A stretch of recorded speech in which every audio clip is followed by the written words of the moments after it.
First of all, we need to create a new Google Tag Manager account. So click on create the account, then the account name. It can be anything that is related to your business. So we can implement test, and then your selected country and the container setup, that should be your website name.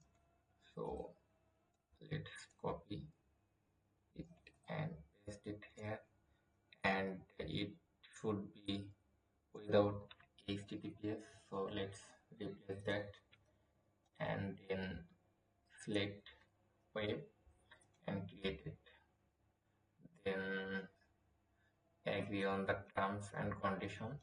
Then yes, it's saving and loading.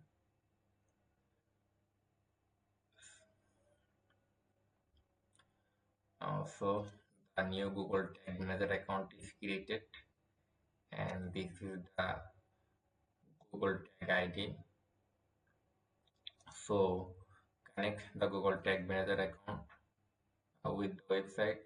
So the next step, we need to go the website backend, and on the left side you will find the plugin in the WordPress website.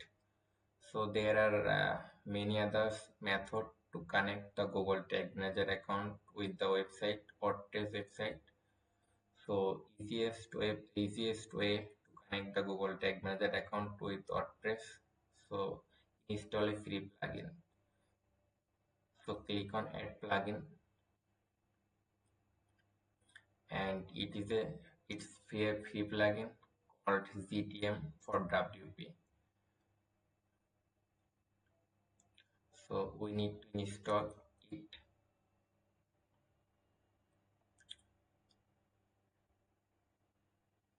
then activate the plugin.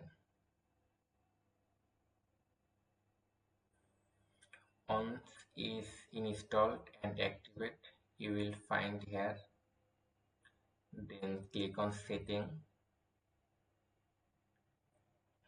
and it asks the Google Tag Manager ID. So go to the Google Tag Manager account, and we should copy this Tag Manager ID from here. You can copy it from here.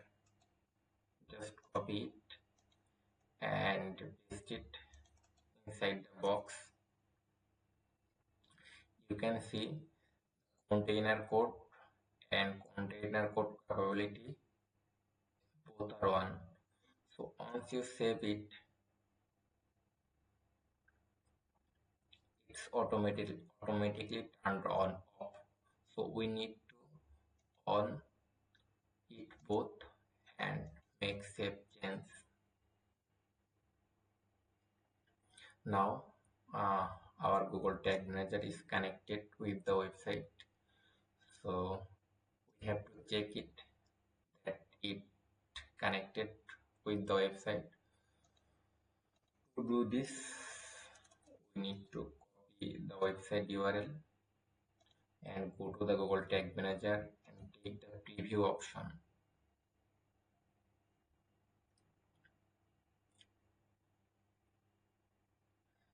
Then input your website URL here and click on connect it.